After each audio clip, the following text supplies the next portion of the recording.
Bonjour à toutes, bonjour à tous. Les pompiers en intervention du côté de Blanzy hier matin. Ils ont été appelés après l'incendie qui s'est déclaré dans les locaux de l'entreprise Chappet Paysage.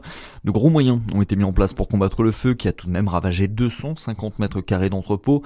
Une opération délicate pour les sapeurs qui ont dû protéger une cuve de fioul qui menaçait de s'embraser. Le feu a finalement pu être maîtrisé. Une personne a été blessée après avoir respiré des fumées. L'État veut serrer la vis face aux fraudes sociales dans le Jura. La semaine dernière à Dole, préfecture, parquet, mairie, police et représentants de la caisse d'allocation familiale ont signé un texte pour mieux travailler ensemble dans la lutte contre les fraudeurs et en particulier contre ceux impliqués dans le trafic de stupéfiants, Baptiste Berthelin. Oui, et pour ça, les services de l'État vont collaborer de façon systémique. Pour chaque affaire portée devant la justice, pour chaque dealer présenté à un juge, la caisse d'allocation familiale va vérifier si le prévenu est allocataire d'aide de l'État. Si c'est le cas et que des revenus illégaux ont effectivement été touchés, ce sont l'intégralité des aides qui vont être suspendues.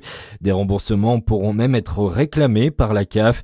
Le préfet assume l'objectif, frapper au porte-monnaie les délinquants pour éviter au maximum que les trafics reviennent dans les quartiers. Une synergie qui a d'ailleurs été appliquée pour la première fois après l'arrestation d'un réseau de trafiquants dans le quartier des Ménil-Pasteur, à Dole, c'était en février dernier.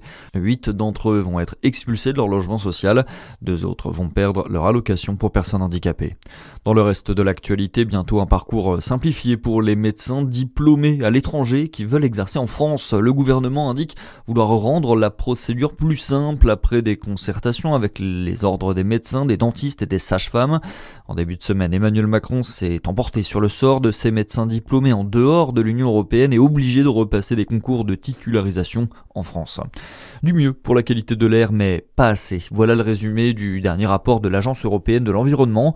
Elle dépeint une situation qui s'améliore avec des normes globalement respectées dans la plupart des régions d'Europe en ce qui concerne les particules fines et le dioxyde d'azote, mais dans 20% des stations de surveillance, la pollution atmosphérique reste supérieure aux normes de qualité de l'air.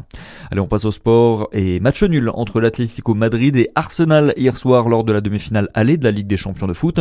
1-1, match retour prévu mardi. Le Paris Saint-Germain de son côté jouera sa demi-finale retour mercredi face au Bayern de Munich. Et puis toujours en football, la montée en Ligue 2, c'est peut-être pour ce soir. Le DFCO reçoit Châteauroux pour le compte de la 32e journée de National. Un match déséquilibré sur le papier entre les Dijonais, leaders du championnat, et les joueurs de l'Indre qui sont avant-derniers. En cas de victoire, le DFCO prendra une avance irrattrapable et sera garanti de jouer en Ligue 2 l'an prochain. Le coup d'envoi de la rencontre, c'est à 19h30 ce soir. Voilà, c'est tout pour l'essentiel de l'actualité. Merci d'être avec nous.